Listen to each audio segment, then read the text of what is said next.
नमस्कार साथियों। उज्जवल क्लासेज के YouTube प्लेटफॉर्म पर आप सभी का हार्दिक स्वागत व अभिनंदन। कैसे हैं आप? आशा करता हूं कुशल मंगल होंगे तो बढ़िया तरीके से नोट्स बना रहे होंगे। और वैसे अभी सर्दियों का जो टाइम है, पढ़ने की दृष्टि से बहुत प्यारा टाइम है। बस आराम से ओढ़ लो और फिर पढ़ते जाओ। गर्मियों में थोड़ी सी पढ़ाई कम होती है, लेकिन सर्दियों में तो मजा आ जाता है पढ़ने का। तो हम बगैर कोई औपचारिकता के सीधा मैं टॉपिक की बात करता हूँ। आपको पता होगा हम राजस्थान की स्थापत्य कला कंप्लीट कर चुके थे और इसी में हम मुस्लिम स्थापत्य कला पढ़ रहे हैं, मतलब दरगाह, मस्जिद, मकबरे। कल जहां तक हमने पढ़ लिया था उससे आगे की आज हम बात करते हैं। तो हाँ, थोड़ा सा मतलब अटपटे नाम थोड़े से आपको हो सकता है अटपटे लगे, और बाकी तो कोई मुस्लिम भाई है तो उनको तो ये नाम अच्छे लगेंगे, कोई दिक्कत ही नहीं है, क्योंकि उनके घर परिवार में ऐसे नाम होते हैं। तो कोई दिक्कत नहीं। आराम से मतलब हम इनको आसानी से याद कर सकते हैं, दो तीन बार रिपीट करके। तो जुड़ने का प्रयास करें।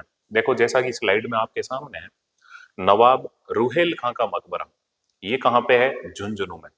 बस इतना सा ही याद रखना है, नवाब रूहेल खां का मकबरा कहाँ है? झुंझुनू। इससे पहले कल हमने, आपको पता होगा, जो वीडियो देखा था या वीडियो जो हमने बनाया था, उसमें आपको पता होगा हम खेड़तल तिजारा तक पढ़ चुके थे। उससे आगे अगर हम बढ़े तो आपको पता होगा झुंझुनू जिला आता है, और झुंझुनू में कौन सा है? नवाब रूहेल खां का मकबरा। फिर देखो, कमरुद्दीन की दरगाह। कमर किसी के तो होती है कमर, किसी के होता है कमरा, है ना। जिसके कमरा होता है, कमर की बजाय कमरा होता है, उसको बहुत ज्यादा झुंझुनू पड़ता है। तो जिसके कमरा है उसको बहुत ज्यादा झुंझुना पड़ेगा। तो झुंझुनू के अंदर ये कमरुद्दीन की दरगाह। वैसे ये जो कमरुद्दीन है, कायम खानियों के पीर कहलाते हैं। कमरुद्दीन कौन है? कायम खानियों के पीर कहलाते हैं। और कमरुद्दीन की दरगाह कहाँ है? झुंझुनू। और नवाब रूहेल खां का मकबरा भी कहाँ है? झुंझुनू।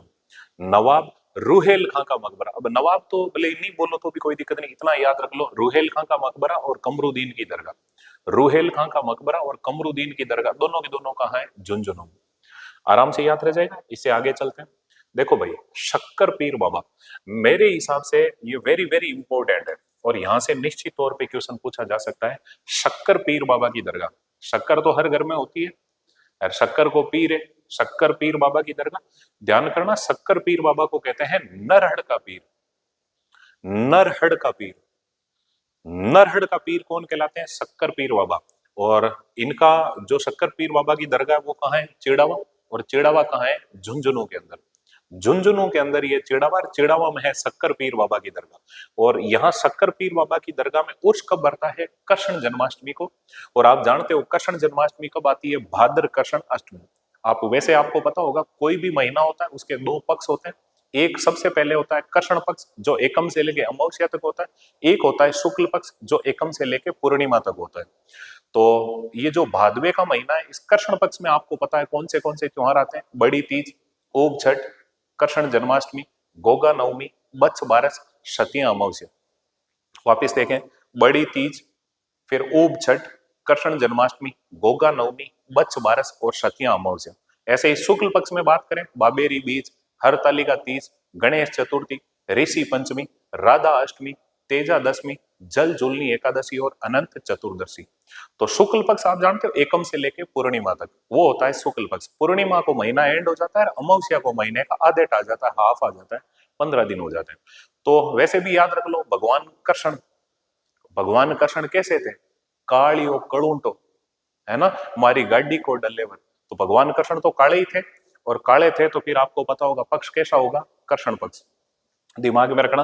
भाद्र कृष्ण अष्टमी को कृष्ण जन्माष्टमी आती है। कृष्ण जन्माष्टमी को शक्कर पीर बाबा की जो दरगाह है चिड़ावा झुंझुनू में, वहां पे उर्स भरता है। उर्स का मतलब होता है मेला। बात एक ये मेला भरता है। और सबसे खास बात ये है शक्कर पीर बाबा की, कि यहाँ लगने वाला जो उर्स है वो हिंदू मुस्लिम एकता का प्रतीक है। यानी कि यहाँ कृष्ण जन्माष्टमी को जो उर्स भरता है तो हिंदू भी आते हैं और मुस्लिम भाई भी आते हैं, सब के सब इस उर्स में इकट्ठे होते हैं। तो हिंदू मुस्लिम एकता का प्रतीक है ये शक्कर पीर बाबा। और शक्कर पीर बाबा को क्या कहते हैं? नरहड़ का पीर। और सबसे खास बात ये, आपको पता होगा शेख सलीम चिश्ती, चिश्ती सिलसिले में एक बहुत पहुंचे हुए संत थे शेख सलीम चिश्ती, उन्हीं के शिष्य थे शक्कर पीर बाबा। मैं बात करता हूँ शेख सलीम चिश्ती कौन है। तो इनकी जो खानका थी, वैसे आप जानते होंगे, जहां पे ये सूफी संत रहते थे, इनके निवास स्थान को कहते थे खानका। खान का, खानका। और ऐसे ही मैं बात करूं, गुरु को क्या कहते थे? पीर। और शिष्य को क्या कहते थे? मुरीद। मुरीद आराम से थोड़ा सा याद रह जाए ना। खैर जो भी हो, फिर भी मैं बात करूं, ये शेख सलीम चिश्ती कौन है? तो इनकी जो खानका थी वो फतेहपुर सीकरी में थी। आपने नाम सुना होगा मुगल बादशाह अकबर का, उसके कोई संतान नहीं थी।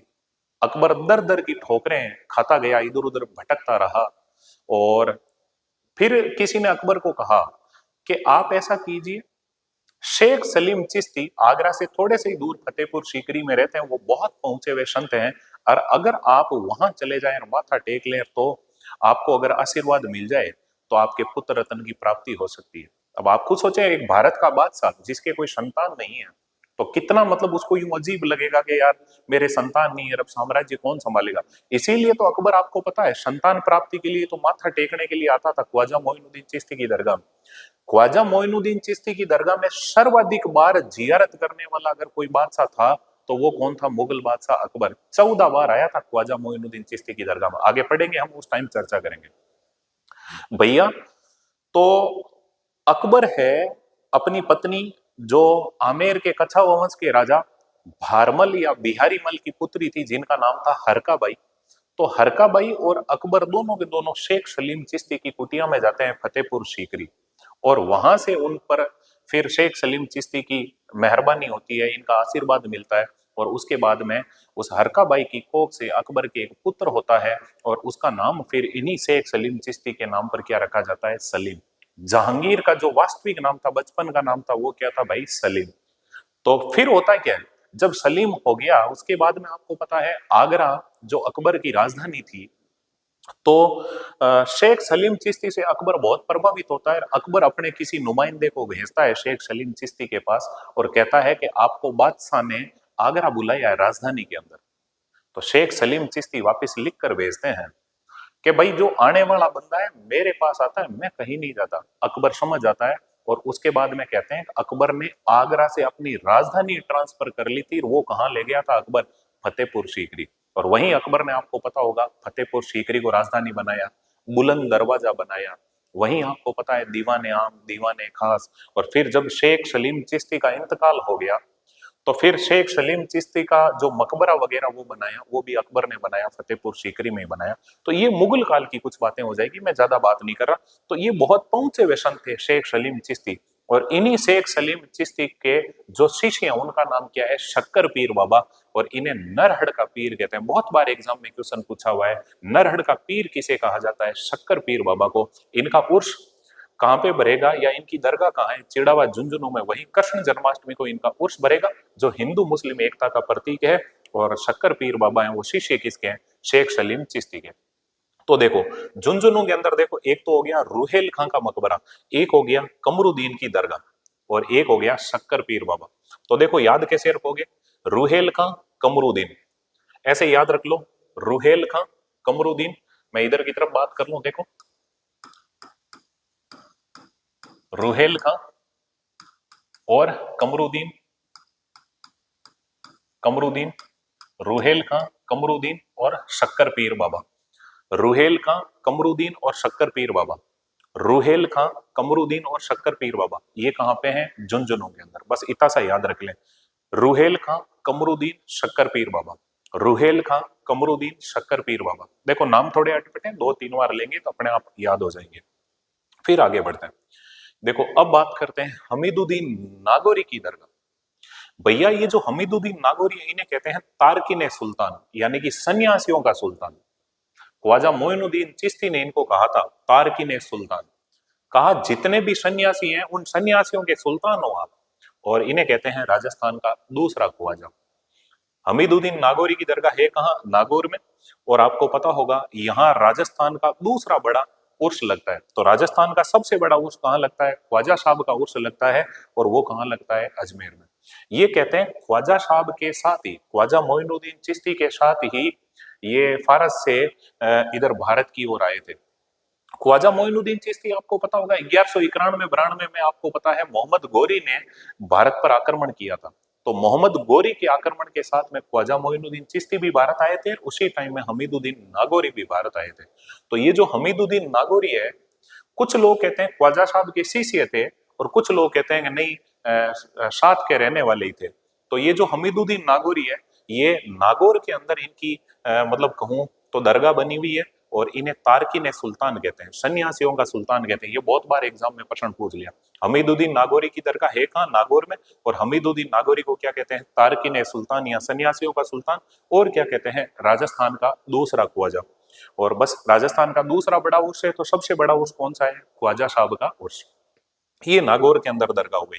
और देखते हैं नागौर में और कौन सी दरगाह है। तो देखो भैया, शेखुद्दीन अब्दुल वहाब की दरगाह, शेखुद्दीन अब्दुल वहाब की दरगाह।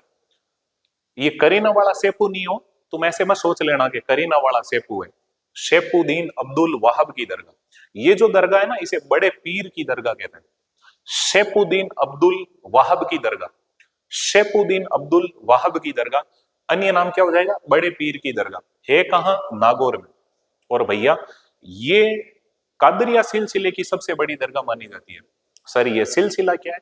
जैसे हमारे, आपको पता होगा, हिंदुओं के अंदर संत संप्रदाय होते हैं, जैसे दादू संप्रदाय, कबीर संप्रदाय, रामसनेही संप्रदाय, जसनाती संप्रदाय, विष्णोई संप्रदाय।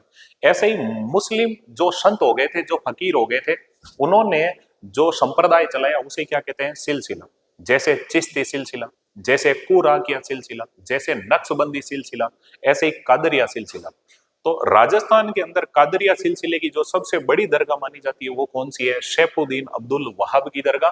और शेखुद्दीन अब्दुल वहाब की दरगाह है कहाँ? नागौर में। और शेखुद्दीन अब्दुल वहाब को क्या कहते हैं? बड़े पीर की दरगाह। ये क्वेश्चन पूछा हुआ है, बड़े पीर की दरगाह किसे कहते हैं? शेखुद्दीन अब्दुल वहाब की दरगाह। और है कहाँ? नागौर के अंदर। ये आपको आराम से याद हो जाएगा। तो नागौर में एक तो हो गई हमीदुद्दीन नागौरी की दरगाह। आप जानते हो हमीदुद्दीन नागौरी की दरगाह। एक चीज मैं और बता दूं, ये जो हमीदुद्दीन नागौरी की दरगाह है ना, इस दरगाह के मुख्य गेट की अगर मैं बात करूं तो इल्तुतमिश ने बनाया था।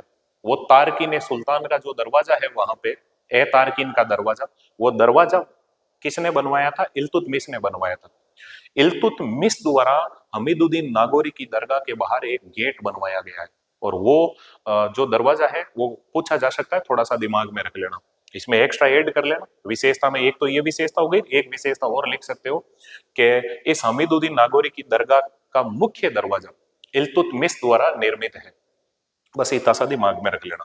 और बात करता हूं, देखो शेखुद्दीन अब्दुल वहाब की दरगाह, ये बड़े पीर की दरगाह हो गई, नागौर के अंदर है। और ये कादरिया सिलसिले की राजस्थान में प्रमुख दरगाह है।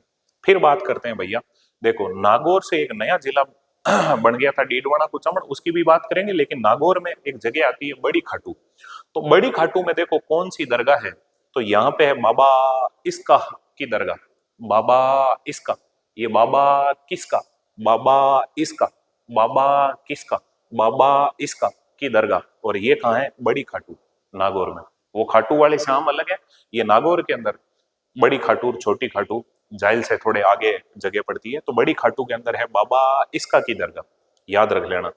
इसके अलावा बात करें तो देखो, थोड़ा सा देखने का प्रयास करें, बाबा इसका की दरगाह हो गई, ठीक है। इसके बाद में हम बात करते हैं, देखो जोधपुर, नागौर से चलें जोधपुर। और जोधपुर के अंदर देखो एक मीनार मस्जिद, एक मीनार वाली मस्जिद जोधपुर में है। वैसे आपको पता होगा एक थंबा महल भी कहाँ है? जोधपुर में। लेकिन एक थंबिया महल कहाँ है? डूंगरपुर में। लेकिन याद रखना, एक मीनार मस्जिद कहाँ है? जोधपुर में। गमता गाजी मीनार कहाँ है? जोधपुर में। गुल्लर कालूदान की मीनार कहाँ है? मेहरानगढ़ दुर्ग, जोधपुर में। और गुलाम कलंदर खां का मकबरा कहाँ है? जोधपुर। ये सब जोधपुर जोधपुर की बात है। आपको पता है शेरशाह सूरी ने 1544 ईस्वी के अंदर गिरी सुमेल का युद्ध लड़ा था। शेरशाह सूरी और हमारे मारवाड़ के जो राठौड़ शासक थे, मालदेव राठौड़, उनके वीर सेना नायक थे जेता और कुंपा।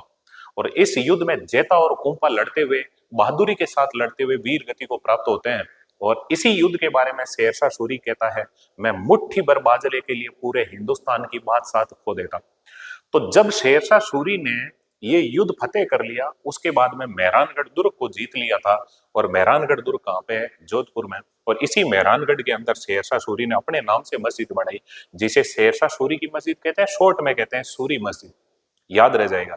तो सूरी मस्जिद कहाँ पे है? मेहरानगढ़ दुर्ग, जोधपुर में। इसके अलावा देखो भूरे खां की मजार, भूरे खां की मजार कहाँ है? मेहरानगढ़ दुर्ग, जोधपुर में। और देखो तना पीर की दरगाह, कोई भी पेड़ होता है उसके एक तो होती है जड़, एक होता है तना। तो देखो तना पीर की दरगाह कहाँ है? जोधपुर। तो तना पीर की दरगाह जोधपुर। भूरे खां की मजार जोधपुर। मेहरानगढ़ दुर्ग है जोधपुर। मैन जोधपुर जोधपुर याद रख लो। तो देखो कोई पेड़ है, पेड़ का तना कैसा होगा? भूरा। तो तना भूरा, तना भूरा। तो देखो तना पीर की दरगाह जोधपुर, भूरे खां की मजार मेहरानगढ़ दुर्ग जोधपुर। शेरशाह सूरी की मस्जिद अपने आप याद रह जाएगी, मेहरानगढ़ दुर्ग को जीता था शेरशाह सूरी ने, वहां पे बना दी थी। इसके अलावा देखो गुलाम गुलाम गुलाम, मेहरानगढ़ दुर्ग या जोधपुर काफी टाइम तक मुगलों का गुलाम रहा, शेरशाह सूरी का गुलाम रहा। तो देखो गुलाम कलंदर खां का मकबरा भी कहां हो जाएगा? जोधपुर। ऐसे याद रख लो, गुलाम कैलेंडर, कैलेंडर नहीं आता कैलेंडर, गुलाम कैलेंडर खां का मकबरा कहाँ है? जोधपुर में। फिर देखो गुल्लर कालूदान की मीनार जोधपुर में, गुल्लर कालूदान की मीनार जोधपुर में है। गमता गाजी की मीनार जोधपुर में है। तो दो मीनारें हो गई, गमता गाजी की मीनार, गुल्लर कालूदान की मीनार। गमता गाजी की मीनार, गुल्लर कालूदान की मीनार, दोनों मीनारें कहाँ हैं? जोधपुर में। और एक मीनार मस्जिद, एक मीनार, तो एक थंबा महल का है? जोधपुर में। एक थंबिया महल का है? डूंगरपुर में। और अदर थंबा महल का है? तो आप जानते हो कोट मांगड़ोद, और वहां पे है दधीमती माता का मंदिर। तो ऐसे ही मैं बात कर रहा हूं, देखो एक मीनार मस्जिद जोधपुर, गमता गाजी की मीनार जोधपुर, गुल्लर कालूदान की मीनार मेहरानगढ़ दुर्ग जोधपुर। दो मीनार हैं भैया, गमता गाजीर गुल्लर कालूदान, गमता गाजीर गुल्लर कालूदान, और एक मीनार है, याद रह जाएगा। फिर देखो गुलाम कलंदर खां का मकबरा, शेरशाह सूरी की मस्जिद, भूरे खां की मजार, और तना पीर की दरगाह। ये सारी की सारी जो भी बातें हैं आपको दिमाग में रखनी है। और ये 6-7 जो भी बातें थी, ये सब की सब कहा है भैया? जोधपुर। एक मीनार मस्जिद, कोई दिक्कत नहीं, एक मीनार है, याद रह जाएगा। एक आपको पता है भूरा तना है, तो भूरे खां की मजार है, तना पीर की दरगाह है, 3 तो वैसे ही निकल गई। एक शेरशाह सूरी की मस्जिद है, 4 चीजें तो वैसे ही निकल गई। अब तुम्हें याद क्या रखना है? 2 मीनारें याद रखनी है। कौन सी है? गमता गाजी, गमता गाजी, और गुल्लर कालूदान। गमता गाजी गुल्लर कालूदान, गमता गाजी गुल्लर कालूदान, ये जोधपुर के अंदर है। गुलाम कलंदर खां का मकबरा जोधपुर के अंदर है। बस ये छोटी छोटी चीजें थोड़ा सा दिमाग में रख लेना। शेरशाह सूरी की मस्जिद मेहरानगढ़ दुर्ग जोधपुर में है, भूरे खां की मजार मेहरानगढ़ दुर्ग जोधपुर में है, तना पीर की दरगाह जोधपुर के अंदर है। तो तना कैसा होता है? भूरा। शेरशाह, शेरशाह का गुलाम क्या बन गया? जोधपुर। तना कैसा होता है? भूरा। शेरशाह का गुलाम क्या बन गया? जोधपुर। और फिर गुल्लर कालूदान की मीनार, गमता गाजी की मीनार, 2 मीनारे मीनारे याद रख लो, और एक मीनार मस्जिद वैसे याद रह जाएगी। ये जोधपुर के अंदर है। आगे बढ़ते हैं। देखो इतनी जो मैंने बातें बोली, काफी बार मैंने रिकॉल करवाया, और ऐसे ही आप 2-4 बार इस वीडियो को देख लेना, अपने आप इसका याद हो जाएगा। ये जोधपुर हो गया। इसे आगे चलते हैं, तो देखने का प्रयास करो। बात करें जालोर के अंदर, तो देखो जालोर में क्या चीज है, थोड़ा सा देखने का प्रयास करो। ये जो जालोर है, इसमें देखो, सोचो थोड़ा सा। अलाउद्दीन खिलजी ने, आपको पता होगा, 1311 ईस्वी के अंदर जालोर दुर्ग को जीता था। अलाउद्दीन खिलजी ने जीता था। 1308 में सिवाना दुर्ग को जीता था। तो 1311 में जब अलाउद्दीन खिलजी ने जालोर को जीता, मतलब सुवर्णगिरी दुर्ग को जीता था, तो उसी सुवर्णगिरी दुर्ग के अंदर अलाउद्दीन खिलजी ने अपने नाम से क्या बना दी? मस्जिद, और इसी के ऊपर रखवा दी तोप। अलाउद्दीन को बड़ा शौक था, उसे लोग कहते थे तू कहीं तोप है? अलाउद्दीन कहता था मैं तो तोप ही हूं, जान ले। तो अलाउद्दीन खिलजी की मस्जिद के ऊपर ही रखी हुई है तोप, इसी कारण अलाउद्दीन खिलजी की मस्जिद को क्या कहते हैं? तोप मस्जिद, तोप मस्जिद। और है कहां? सुवर्णगिरी दुर्ग जालोर में। आधा सेवणगिरी आ जाए तो वो कहां है? जैसलमेर में। स्वर्णगिरी दुर्ग जैसलमेर में, जबकि सुवर्णगिरी सुवर्णगिरी दुर्ग कहां है? जालोर में। देखो भाई, अलाउद्दीन है ना, जालोर का मालिक बना था कि नहीं बना था? मालिक मालिक मालिक। तो मलिक सा पीर की दरगाह, ये भी कहां है? सुवर्णगिरी दुर्ग जालोर। देखो अलाउद्दीन जालोर का मालिक बन गया, इस सुवर्णगिरी दुर्ग का मालिक बन गया। अलाउद्दीन सुवर्णगिरी दुर्ग का मालिक बन गया। मालिक मतलब समझ रहे हो? मलिक सा की दरगाह या मलिक सा पीर की दरगाह। और फिर देखो जालोर के अंदर ही अलाउद्दीन ने, देखो हजरत मखदूम पीर, हजरत मखदूम पीर, ऐसे सोच लो। अलाउद्दीन जब जालोर का मालिक बना तो ऐसा गाना बजा, मक दुनून दुनून मक दुनून दुनून। यूट्यूब पे आता है ना, आपको पता होगा, वो कार्टून टाइप का ऐसे सॉन्ग, मक दुनून दुनून मक दुनून दुनून। तो मखदूम पीर की दरगाह, अलाउद्दीन खिलजी की मस्जिद, मलिक सा पीर की दरगाह। और देखो हजरत तो छोड़ो, क्योंकि जो मतलब हाजी होते हैं वो हजरत कहलाते हैं, जो हज की यात्रा करके आते हैं वो हजरत कहलाते हैं। मखदूम पीर की दरगाह, मलिक सा पीर की दरगाह, मखदूम पीर की दरगाह, और अलाउद्दीन खिलजी की मस्जिद, ये सब की सब जालोर में भैया। इसे आगे चलते हैं। देखो पाली के अंदर देखने का प्रयास करो। खुदा बख्श बाबा की दरगाह, दुल्ले सा पीर की दरगाह। पीर दुल्ले सा कह दो या दुल्ले सा पीर की दरगाह कह दो, जो भी बात है, ऐसे ही याद रख लो। खुदा बख्श रे दुल्ला बड़ा मस्ताना, बींद बींद, है ना, दुल्ला दुल्ला। तो देखो खुदा बख्श रे दुल्ला बड़ा मस्ताना, ये तीनों तीनों का है पाली में। खुदा बख्श रे दुल्ला बड़ा मस्ताना, तो खुदा बख्श बाबा की दरगाह, दुल्ले सा पीर की दरगाह। पीर आगे लिख दो पीछे लिख दो, इससे क्या फर्क पड़ता है। तो खुदा बख्श रे दुल्ला बड़ा मस्ताना, भाई दुल्ले अच्छे अच्छे दुल्ले आते हैं तो उनकी वाह वाह होती है, तारीफें होती है। और नहीं तो फिर लुगाएं गीत गाती है, काना खोड़ा जानी आया, काई खायो भट्ट को, सात सुपारी लिया सिंगोड़ा को सट को, है ना। तो जो भी हो जैसा भी हो, अपनी रीति नीति है, अपनी परंपरा है और इनका पालन होना भी जरूरी है। तो देखो खुदा बख्श रे दुल्ला बड़ा मस्ताना, है ना, दुल्ला मस्ताना है तभी तो उसने पाली, नहीं तो थे अब यूट्यूब पर वीडियो देख रही हो जगह है जे नहीं बैठो। तो सोचो थोड़ा सा, ढंग से पढ़ लो। खुदा बख्श रे दूल्हा बड़ा मस्ताना, कोई आपको भी कहे खुदा बख्श रे दूल्हा बड़ा मस्ताना, तो पाली पाली याद रह जाएगा।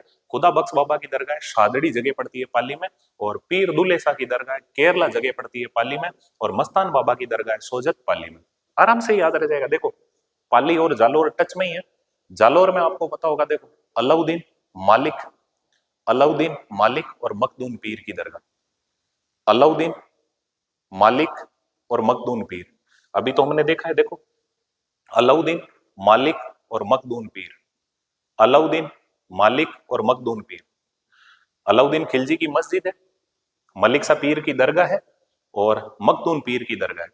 ये हजरत मतलब जो हज की यात्रा कर लेते हैं उनके आगे हजरत लगता है, तो इतना सोचने की जरूरत नहीं है। और ये जालोर हो गया। पाली में देखो खुदा बख्श रे दुल्ला बड़ा मस्ताना, ये पाली में हो गया। अब बात करते हैं देखो राजसमंद में। तो राजसमंद में देखो थोड़ा सा अटपटा लगेगा ना, हसरत अब्दुल गनी बाबा की दरगाह।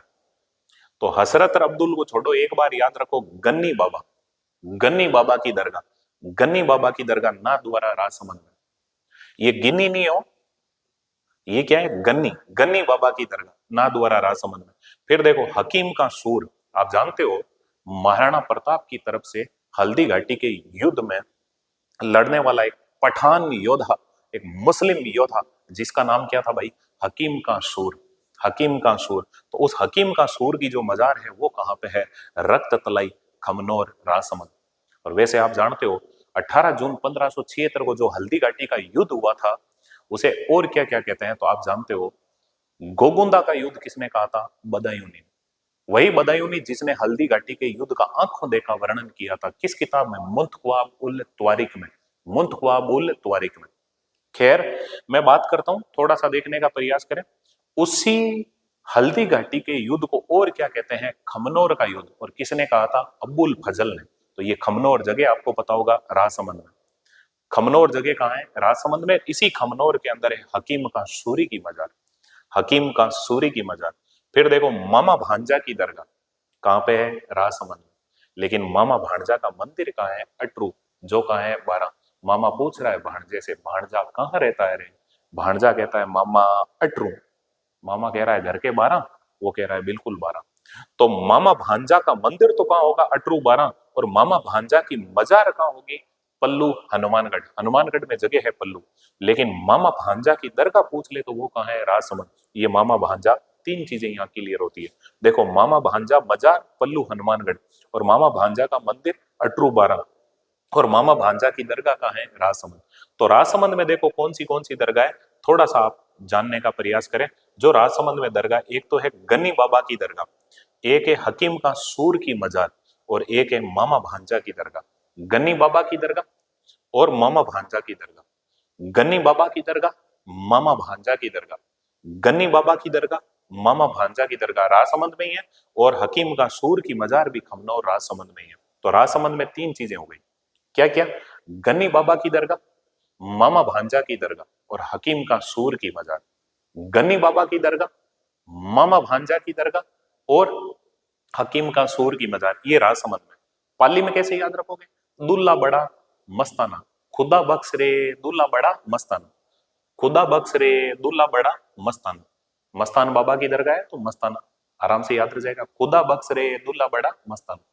और जालोर में तो आप जानते ही हो, अलाउद्दीन सुवर्णगिरी दुर्ग का मालिक बन गया, अलाउद्दीन मालिक बन गया और गाना बजा मक दुनून दुनून मक दुनून दुनून मक दुनून दुनून। मजा लेना तुम, और तुम पढ़ाई के मजे लोगे ना तो पढ़ाई तुम्हारे मजे नहीं लेगी, और तुम पढ़ाई के मजे नहीं लोगे ना तो पढ़ाई तुम्हारे मजे लेगी। तुम ऐसे रो रो के पढ़ोगे ना तो कुछ नहीं होना, इसे मस्त होके पढ़ो। देखो याद कैसे रखोगे, जालोर को जीता किसने था? अलाउद्दीन ने। तो अलाउद्दीन जालोर का क्या बन गया? मालिक। तो अलाउद्दीन और मालिक, और फिर क्या है? मक दुनून दुनून मक दुनून दुनून, मखदून पीर की दरगाह। पाली में कैसे याद रखोगे? खुदा बख्श रे दुल्ला बड़ा मस्ताना। और फिर राजसमंद में कैसे याद रखोगे? अब्दुल तो याद रह जाए तो अच्छी बात है, नहीं रहे तो गन्नी बाबा की दरगाह, अब्दुल गन्नी बाबा की दरगाह, अब्दुल गन्नी बाबा की दरगाह। और कौन सी दरगाह है? मामा भांजा की दरगाह।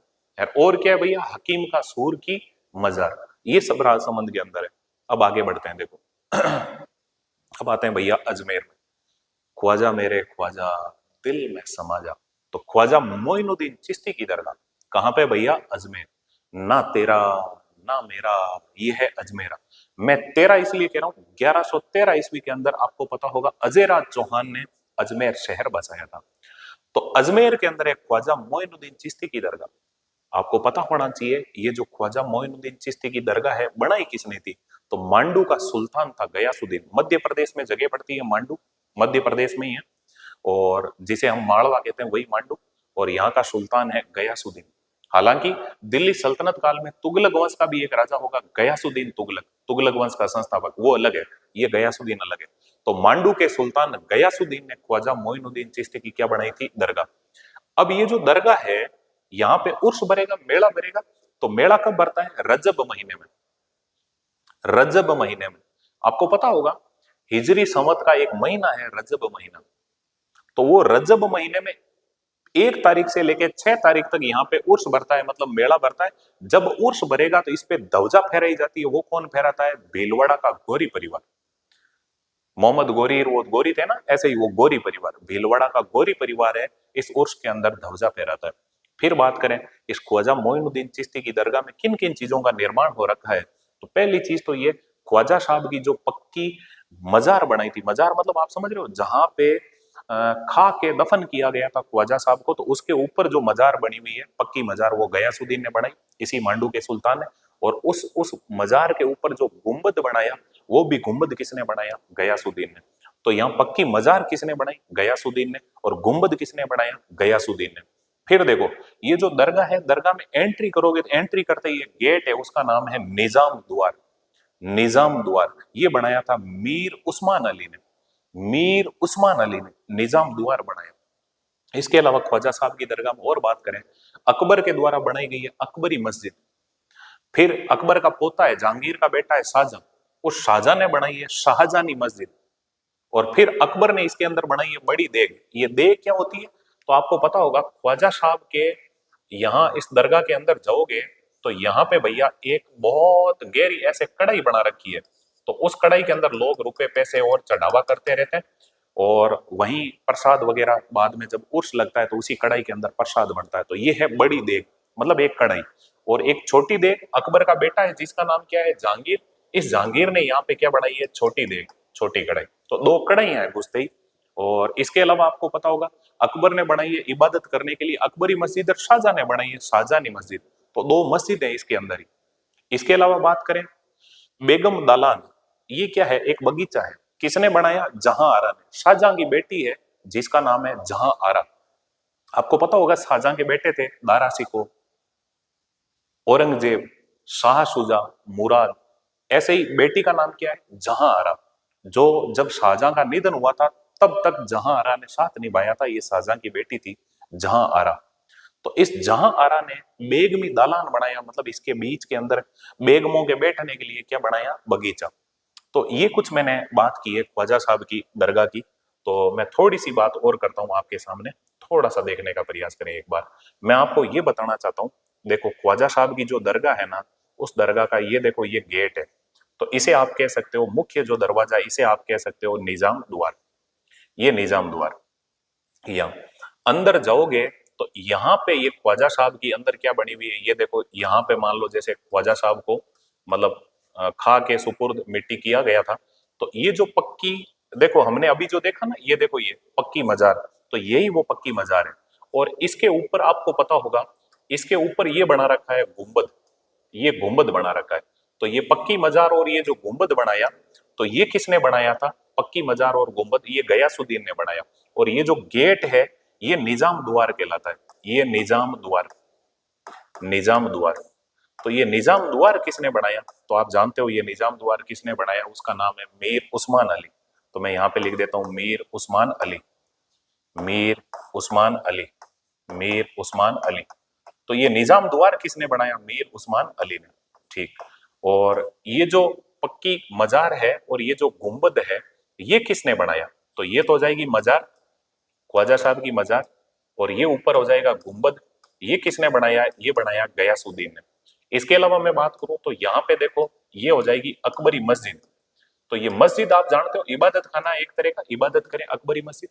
फिर देखो यहाँ पे ही आपको पता होगा ये क्या हो जाएगी? ये हो जाएगी शाहजहानी मस्जिद, शाहजहां द्वारा बनी गई।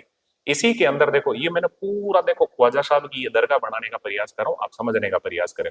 ये तो इसमें यहां पे आपको पता होगा ये बनी हुई है बड़ी देग, बड़ी देग मतलब एक कढ़ाई है। और यहाँ पे बनी हुई है देखो छोटी देग, ये छोटी देग है। ठीक है, ये भी एक कढ़ाई है, धरती के अंदर ऐसे गाड़ रखी है और इनमें लोग रुपया पैसा और चढ़ावा करते रहते हैं। ठीक है। और इधर की तरफ में आप देखोगे तो यहाँ पे भी रूम वगैरह ऐसे बने जिनमें खादिम वगैरह बैठते रहते हैं, और इनके चारों तरफ आप परिक्रमा कर सकते हो। और यहाँ पे अगर देखोगे तो एक बगीचा लगा हुआ है, और ये जो बगीचा लगा हुआ है इसे कहते हैं बेगमी दालान। ये है बेगमी दालान। और ये बेगमी दालान किसने बनाया था? आप आराम से बता सकते हो, जहां आरा ने। मेरे हिसाब से ये दिमाग में रह जाएगा, बस इतना सा ही याद रखना है। देखो क्या याद रखना है? ख्वाजा साहब की दरगाह का जो मुख्य दरवाजा उसे कहते हैं निजाम द्वार, बनाया किसने? मीर उस्मान अली ने। लेकिन ये जो ख्वाजा साहब की ये जो दरगाह है यानी कि मेन मजार है और गुंबद है, ये किसने बनाया स्टार्टिंग में? तो ये बनाया था मांडू के सुल्तान जिसका नाम था गयासुद्दीन। फिर ये देखो अकबरी मस्जिद, शाहजहानी मस्जिद, कोई दिक्कत नहीं, ये बड़ी देग, ये छोटी देग। बड़ी देग अकबर ने बनाई, छोटी देग जहांगीर ने बनाई। शाहजहानी मस्जिद शाहजहां ने बनाई, अकबरी मस्जिद अकबर ने बनाई। इसके अलावा ये बेगमी दालान, बेगमी दालान मतलब बगीचा, किसने बनाया? जहां आरा ने बनाया। ये आपको थोड़ा सा समझ में आ गया होगा आराम से। ये ख्वाजा साहब की कुछ दरगाह की हमने बात की। अब हम देखते हैं इस ख्वाजा साहब की दरगाह के अंदर ही विशेषता। तो विशेषता क्या है? तो देखो इस दरगाह की जियारत करने वाला यानी कि तीर्थ यात्रा करने वाला जो पहला दिल्ली सल्तनत का जो शासक था उसका नाम था मोहम्मद बिन तुगलक। तुगलक वंश का एक शासक है, एमबीटी शॉर्ट में कह सकते हैं, मोहम्मद बिन तुगलक। पहली विशेषता याद रखना, दिल्ली सल्तनत का वह शासक जिसने सर्वप्रथम ख्वाजा मोइनुद्दीन चिश्ती की दरगाह की जियारत की उसका नाम क्या है? मोहम्मद बिन तुगलक। दूसरी विशेषता देखते हैं, पहला मुगल बादशाह जिसने यहाँ ख्वाजा मोइनुद्दीन चिश्ती की दरगाह की जियारत की वो कौन था? अकबर। और अकबर ने पहली बार यात्रा कब की थी? 1562 में। अकबर ने टोटल 14 बार यात्रा की थी। ये देखो 14 बार अकबर यहाँ आया था। तो सर्वाधिक बार आने वाला मुगल बादशाह कौन था? अकबर 14 बार आया था। पहली बार अकबर कब आया था? 1562 में आया था। तो देखो अभी तक तीन विशेषता आपको आराम से याद है। दिल्ली सल्तनत का पहला राजा जो यहाँ आया मोहम्मद बिन तुगलक, एमबीटी। मुगल काल का पहला राजा जो यहाँ आया अकबर, 1562 में आया, दिख रहा होगा आराम से। फिर देखो सर्वाधिक बार कौन आया? अकबर। कितनी बार आया? 14 बार। तो अकबर ने यहाँ कुछ दिया क्या? अकबर ने बिल्कुल ख्वाजा मोइनुद्दीन चिश्ती की जो दरगाह है उसकी पूरी व्यवस्था चल सके, उसका खर्चा पानी और जो भी कर्मचारी हैं, साफ सफाई वाले और वाले जो भी है वहां पूजा पाठ करने वाले, तो उनका खर्चा कैसे चले? तो 18 गांव भेंट किए थे, आसपास के 18 गांव।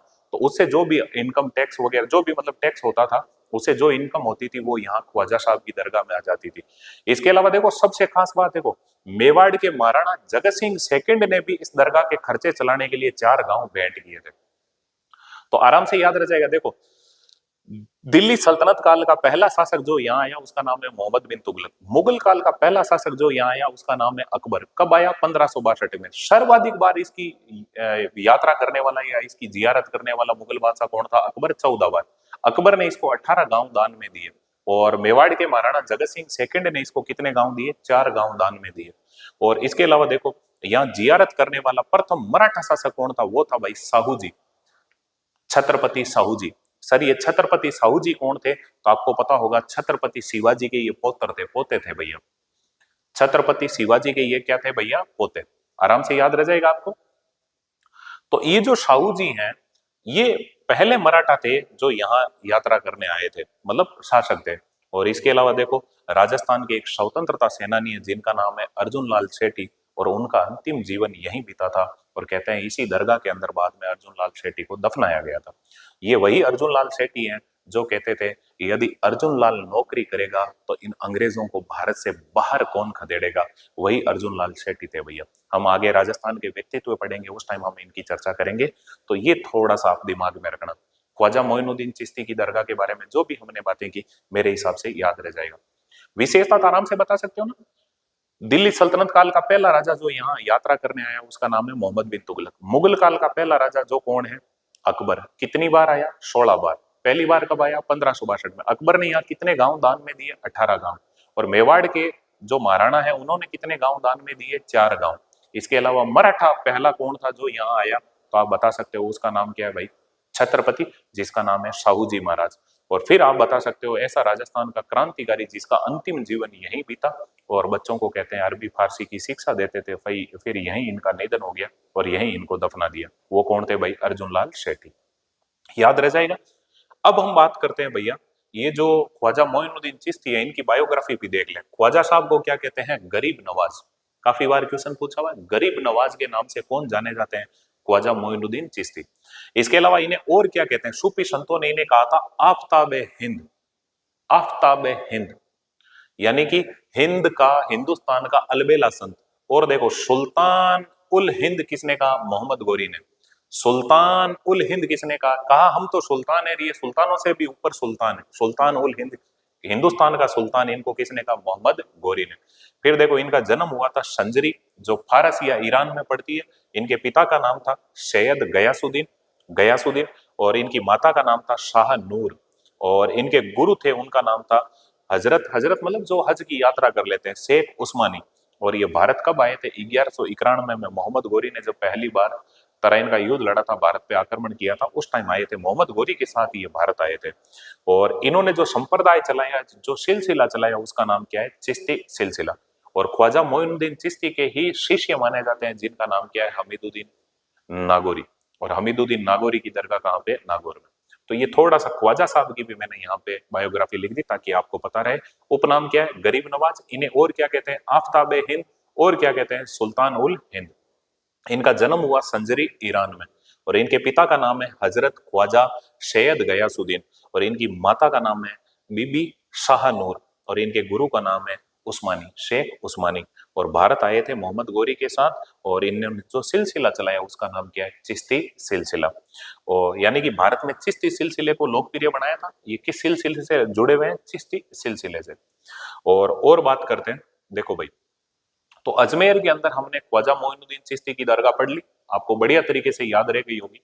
उसके अंदर जो भी चीजें थी आपने वापस एक बार वीडियो को देख लेना, आराम से क्लियर हो जाएगा। ऐसे जो मैंने चित्र बनाया हाथ से, वैसा ही एक चित्र बनाना, निजाम द्वार बनाना। फिर उसके अंदर आपको पता होगा और क्या क्या चीजें बनानी है, बड़ी देग है, छोटी देग है। फिर क्या बनाना है, तो आप बता सकते हो, बेगमी दालान बनाना, एक तरफ बगीचा। और क्या बनाना है? शाहजहानी मस्जिद है, अकबरी मस्जिद है, और फिर मजार है, गुंबद है। ये सब चीजें ऐसे एक चित्र बनाना याद रह जाएगा। चलो अब बात करते हैं ख्वाजा साहब के बाद में। देखो, हजरत मीरान साहब की दरगाह, आप जानते हो अजमेर के अंदर बना हुआ है तारागढ़ दुर्ग। जो अजमेर के अंदर तारागढ़ दुर्ग है, इसका वास्तविक नाम था अजय मेरू दुर्ग। और अजय मेरू दुर्ग बनाया किसने था? अजयराज चौहान ने। किस पहाड़ी पर बनाया? बीटली पहाड़ी पर। इसी कारण इसे कहते हैं गढ़ बीटली। और बिशप हेबर ने इसे कहा था राजस्थान का जिब्राल्टर। और आप जानते हो, उड़ना राजकुमार के नाम से प्रसिद्ध पृथ्वीराज सिसोदिया, जो राणा सांगा के बड़े भाई थे, उनकी पत्नी थी ताराबाई। और उसी ताराबाई के नाम पर आपको पता है पृथ्वीराज सिसोदिया ने इस दुर्ग का नाम क्या रखा था? तारागढ़ दुर्ग। इसी तारागढ़ दुर्ग को जब हमने पढ़ा था उस टाइम भी हमने देखा था इसके अंदर है मीरान साहब की दरगाह। और इन्हीं मीरान साहब का एक प्रिय घोड़ा था। तो पूरे हिंदुस्तान में एकमात्र ऐसा दुर्ग है तारागढ़ दुर्ग अजमेर वाला जिसमें घोड़े की भी मजार है। घोड़े की मजार पूछ ले, वो है तारागढ़ दुर्ग अजमेर। और हजरत मीरान साहब की दरगाह पूछ ले, वो भी कहाँ है? तारागढ़ दुर्ग अजमेर। इसके अलावा अजमेर में और देखो, बाबा बादाम शाह, बादाम बादाम खाने वाली होती है, तो देखो संत बादाम शाह कुरैशी की दरगाह, बादाम शाह कुरैशी की दरगाह अजमेर में भी सोमलपुर गांव पड़ता है। तारागढ़ दुर्ग की तरफ जाते हैं तो उसके पास में ही मात्र 1-1.5 किलोमीटर की दूरी नहीं है तारागढ़ दुर्ग से, सोमलपुर गांव है, अजमेर के अंदर ही है। और यहाँ पे है बाबा बादाम शाह कुरैशी की दरगाह। तो याद रह जाएगा, अजमेर में ख्वाजा साहब की दरगाह, इसके अलावा मीरान साहब की दरगाह और बादाम शाह कुरैशी की दरगाह, ये अजमेर में हो गई भैया। याद रखना वापिस, अजमेर में ख्वाजा साहब की दरगाह, इसके अलावा और कौन सी है, मीरान साहब की दरगाह, और कौन सी है, बाबा बादाम शाह कुरैशी की दरगाह। और बात करते हैं अजमेर के अंदर है 2.5 दिन का झोंपड़ा। हकीकत में ये 2.5 दिन का झोंपड़ा पहले क्या था, पहले विग्रहराज चतुर्थ या बिसल देव के द्वारा बनाई गई एक संस्कृत पाठशाला थी। लेकिन कहते हैं कुतुबुद्दीन ऐबक ने, जो दिल्ली सल्तनत काल का संस्थापक माना जाता है कुतुबुद्दीन ऐबक, उस कुतुबुद्दीन ऐबक ने उसको तोड़वा के और उसे मस्जिद में तब्दील कर दिया। तो सर इसका नाम 2.5 दिन का झोंपड़ा क्यों हुआ, 3 दिन का क्यों नहीं हुआ, 3.25 दिन का क्यों नहीं हुआ, 3.25 दिन का क्यों नहीं हुआ? तो यहाँ पे आपको पता है, एक पंजाब सा नामक सूफी संत हुए थे, उनका 2.5 दिन का उर्स लगता है, इसी वजह से इसका नाम क्या हो गया, 2.5 दिन का झोंपड़ा। सीधा सवाल पूछते हैं, 2.5 दिन का झोंपड़ा कहाँ है, अजमेर में। इसका निर्माण किसने करवाया, कुतुबुद्दीन ऐबक ने। और इसका नामकरण तो पंजाब सा नामक सूफी संत का 2.5 दिन का उर्स लगने से, उर्स मतलब मेला लगने के कारण। और याद रखना 2.5 दिन का झोंपड़ा है ना, इसमें खंबे कितने हैं, 16। अब मैं बात करता हूँ, 2.5 दिन के झोंपड़े में खंबे हैं 16। आपने छतरियां पढ़ी है, तो मुझे बताना 16 खंभों की छतरी कहां स्थित है। अगर आप उज्जवल क्लासेस से जुड़े हुए हैं तो निश्चित तौर पे आपको याद रहेगा 16 खंभों की छतरी कहां पे है। ये कमेंट बॉक्स में मुझे लिख कर बताना। हमने पढ़ी है, खंबे वाइज छतरियां देखी है, 1 खंबे की, 4 खंबे की, 6 खंबे की, 8 खंबे की, 10 खंबे की, ऐसे हम आगे बढ़े। तो जो भी हो, अगर कोई नया है, देखा नहीं है, तो पीछे के वीडियो सारे देख सकते हो आप, आपको याद हो जाएगा। तो बात करते हैं इसमें खंबे कितने हैं, 2.5 दिन के झोंपड़े में 16। और पहले ये क्या था, तो विग्रहराज चतुर्थ या बिसल देव द्वारा निर्मित एक संस्कृत पाठशाला थी भैया। और इसमें जो पंक्तियां हैं, देखो ये जो बिसल देव है ना, विग्रहराज चतुर्थ है ना, ये खुद विद्वान था और विद्वानों का आश्रयदाता था। इस बिसल देव की या विग्रहराज चतुर्थ की आपको पता होगा जो उपाधि थी वो क्या थी, कवि बांधव, कवि बांधव, कवि बांधव। और इस विग्रहराज या बिसल देव ने, आपको पता है, संस्कृत भाषा में लिखा था हरिकेली नाटक। तो वो जो संस्कृत भाषा में लिखा हुआ हरिकेली नाटक था ना, उसको भाटे पे छीनी और हथौड़े से खुदवा के और वो पंक्तियां लिखाई हुई थी। पहले पहले वो संस्कृत पाठशाला ही थी, लेकिन जब इसको तोड़वाया संस्कृत पाठशाला को, तो भाटे तो वो के वही है जिनमें संस्कृत भाषा में वो पंक्तियां तो लिखी हुई थी। और उन्हीं पंक्तियों को वापिस किस में काम में ले लिया, या उस पत्थर को वापिस किस में काम में ले लिया, इस 2.5 दिन के झोंपड़े में। यहाँ पंजाब सा नामक सूफी संत का 2.5 दिन का उर्स लगता है, इसी वजह से इसे क्या कहते हैं, 2.5 दिन का झोंपड़ा। कोई दिक्कत नहीं। और ये हिंदू वास्तुकला का सर्वश्रेष्ठ नमूना है, किसने कहा था, कर्नल जेम्स टोड ने। वही कर्नल जेम्स टोड जिन्हें घोड़े वाला बाबा कहा जाता है, और इन्होंने annals and antiquities of Rajasthan नामक पुस्तक लिखी थी। और ये जो कर्नल जेम्स टोड है, इन्हें राजस्थान के इतिहास का जनक या राजस्थान के इतिहास का पितामह कहा जाता है। तो कर्नल जेम्स टोड ने 2.5 दिन झोंपड़े के बारे में क्या कथन कहा है, ये हिंदू वास्तुकला का सर्वश्रेष्ठ नमूना है, कि हिंदू वास्तुकला का सबसे अच्छा कोई नमूना है तो वो कौन सा है, 2.5 दिन का झोंपड़ा। बाकी में तो कहीं कोई हिंदू परंपरा की कुछ चीजें मिलती ही नहीं है, लेकिन इसमें आपको पता है संस्कृत भाषा में जो हरिकेली नाटक लिखा हुआ था, उसकी आज भी पंक्तियां देखने को मिलती है। इसीलिए कर्नल जेम्स टोड ने कहा ये हिंदू वास्तुकला का सर्वश्रेष्ठ उदाहरण है। 2.5 दिन का झोंपड़ा है कहाँ, अजमेर में। कई बार तो बहुत छोटा सवाल पूछ लेते हैं, 2.5 दिन का झोंपड़ा है कहाँ, अजमेर में। तो याद रखना भैया, अजमेर के अंदर हमने क्या क्या देखा, ख्वाजा साहब की दरगाह, आराम से याद रह जाएगा। इसके अलावा मीरान साहब की दरगाह, इसके अलावा हमने देखा बादाम शाह कुरैशी की दरगाह, और इसके अलावा हमने देखा 2.5 दिन का झोंपड़ा। याद रख लोगे ना। अब बात करते हैं भैया 2.5 दिन के झोंपड़े के बाद में, सुनो, अजमेर से ही आपको पता है एक नया जिला बन गया है, केकड़ी।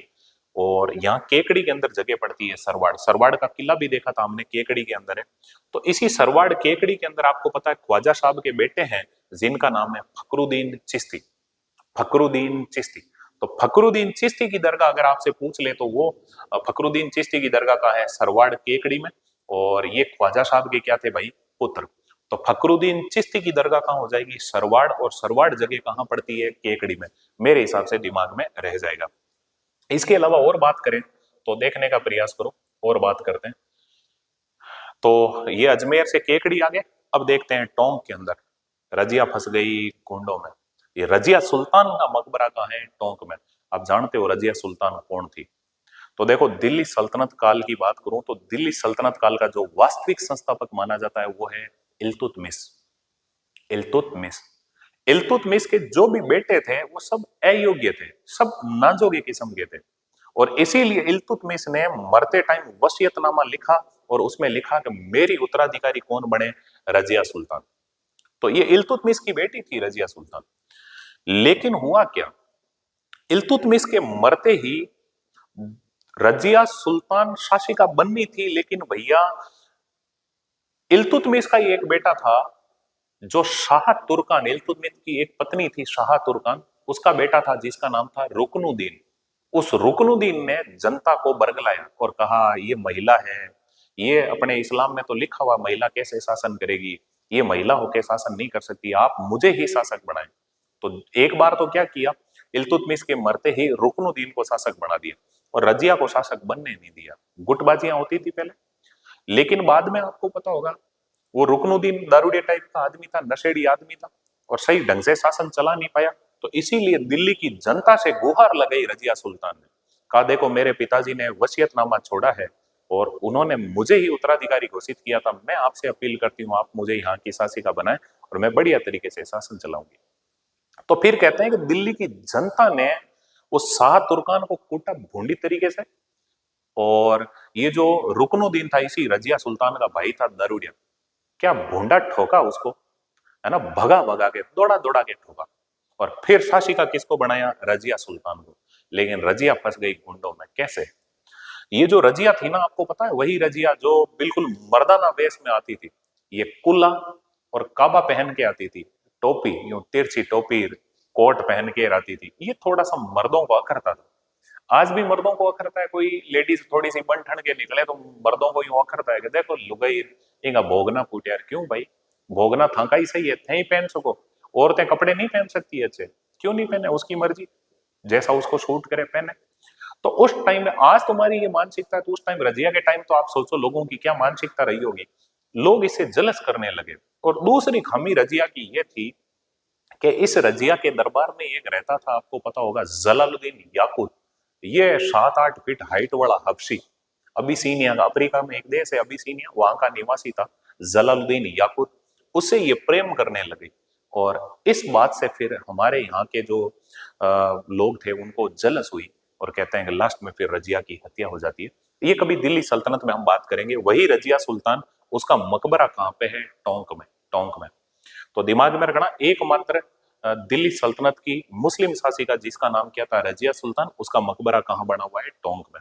कोई दिक्कत नहीं। और देखो, शेख अब्दुल अजीज मक्की की दरगाह, मुझे बताओ भाई, तुम्हारा कोई अजीज होगा उसको तुम क्या खिलाओगे, मक्की। तुम्हारा कोई अजीज होगा उसको तुम क्या खिलाओगे, मक्की। मक्की खिलाओगे ना, तो मक्की में भी दाने होते हैं, बूंदी में भी दाने होते हैं, बूंदी बूंदी। तो अजीज मक्की की दरगाह, शेख अब्दुल अजीज मक्की की दरगाह, शेख अब्दुल अजीज मक्की की दरगाह, ये कहां पे भैया, बूंदी। मेरे हिसाब से याद रह जाएगा। अब हम बात करते हैं, देखने का प्रयास करो। एक है भैया, बस ये लास्ट की है, थोड़ी सी बात कर लेते हैं, अली सा पीर की दरगाह, अली सा पीर की दरगाह दुदू, अली सा पीर की दरगाह दुदू। इसके अलावा ईदगाह मस्जिद कहाँ है, जयपुर में। बचपन में आपने मुंशी प्रेमचंद की एक रचना पढ़ी होगी, ईदगाह, वही हामिद वाली कहानी, जिसमें हामिद है अपनी दादी के लिए वो चिमटा लेके आता है, तो उस कहानी का नाम क्या था, ईदगाह।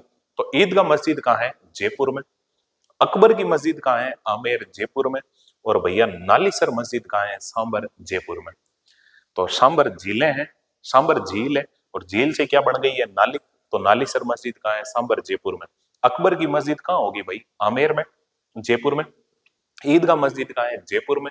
और अली शाह पीर की दरगाह कहाँ है, दूदू के अंदर। तो ये हमने राजस्थान के अंदर सारी की सारी मुस्लिम स्थापत्य कला को कंप्लीट किया, और मेरे हिसाब से आपके थोड़ा सा दिमाग में रखोगे करोगे तो बढ़िया तरीके से ये सारी की सारी चीजें आपके कवर हो जाएगी। तो थोड़ा सा इनको ध्यान देना। हाँ, मुझे पता है ये नाम थोड़े अटपटे लगेंगे, लेकिन थोड़ा थोड़ा देखोगे ना, आराम से याद हो जाएगा। जैसे कल मैंने बताया था, आपको पता होगा, नहर से क्या भरेंगे, कोटा। तो नहर कहाँ की, मीनार कहाँ है, कोटा में। जब आप नहर से कोटा भर रहे हो तो आपकी ऊपर वाली जेब में थी मुफ्ती, तो मुफ्ती की मजार कहाँ है, कोटा में है। तो ऐसे थोड़ा थोड़ा अगर सोचोगे ना हल्का हल्का तो याद रह जाएगा। जैसे अभी हमने आज बात की थी, खुदा बख्श रे दुल्ला बड़ा मस्ताना। दुल्ला मस्ताना है तभी तो उसने पाली लुगाई, यार तुम नहीं पा पाए, है ना? तुमने थोड़ी पाली, तो पाली हो तो मुझे बताना किसने किसने पाली, कमेंट में लिखना। तो खुदा बख्श रे दुल्ला बड़ा मस्ताना, ये कहाँ है? पाली में। फिर देखो, जालोर पे सुवर्णगिरी दुर्ग पे कब्जा किसने किया था? अलाउद्दीन ने। और अलाउद्दीन सुवर्णगिरी दुर्ग का क्या बन गया था? मालिक। और फिर उसके लिए गाना क्या बजा? मकदुनून दुनून मकदुनून दुनून। तो मखदूम पीर की दरगाह याद रख लेना। ये सब चीजें थोड़ा थोड़ा याद रखोगे, आराम से याद हो जाएगा। जैसे मैं अभी बात करूं, देखो हाँ, एक साथ नाम एकदम मौखिक तुम्हें याद नहीं होंगे, लेकिन तुम्हें पता है शेरशाह सूरी की मस्जिद कहाँ है? तो आप कहोगे सर शेरशाह सूरी ने मेहरानगढ़ दुर्ग पे कब्जा किया था, और मेहरानगढ़ दुर्ग के अंदर ही है शेरशाह सूरी की मस्जिद। ऐसे ही मुझे बताओ, आपको याद होगा एक थंबा महल कहाँ है? तो आप कहोगे सर एक थंबा महल तो जोधपुर में। एक थंबा महल कहाँ है? जोधपुर में। तो मुझे बताओ एक मीनार मस्जिद कहाँ पे होगी? तो आप कहोगे जोधपुर में। एक थंबा एक मीनार, एक थंबा एक मीनार। तो ऐसे कनेक्ट करो, कुछ ना कुछ चीजें जो पढ़ी हुई है ना उनके साथ को रिलेट करो, अपने आप आपको याद रहना स्टार्ट हो जाएगा। तो ओके दोस्तों, आपने मुझे और इस मुगल स्थापत्य कला, मतलब मुगल नाम बोल गया मैं, मुस्लिम स्थापत्य कला को इतना झेला, इसके लिए बहुत बहुत धन्यवाद, शुक्रिया। और मुखातिब होंगे कल। और आपकी जो भी मतलब आपको लगे ना कि सर इसके बारे में थोड़ा सा मैटर डालो, तो मैं वो सारे धीरे धीरे मैटर डालता जाऊंगा, आप चिंता मत करें। और अब मुझे पता है कि एक लिखने में थोड़ा बहुत ज्यादा टाइम लग रहा था, तो थोड़ा सा समय का भी मतलब यूं लग रहा था आपको कि थोड़े वीडियो बड़े बन रहे थे। तो अब जैसे ये लिख के पहले पीपीटी बना के और फिर आपको पढ़ाएं, तो ये ठीक रहे या मैं लिखूं, कौन सा ठीक रहे वो जरूर मुझे बताना। आज एक नया प्रयोग किया है कि मैंने ये लिखने वाला झंझट खत्म कर दिया, पहले से ही लिखित के अंदर डाल दिया। तो जो भी आपको अच्छा लगे वो भी मुझे जरूर कमेंट करके बताना। ओके दोस्तों, आपने मुझे और इन टॉपिकों को इतना झेला, इसके लिए बहुत बहुत धन्यवाद, शुक्रिया। मुखातिब होंगे कल। Thank you.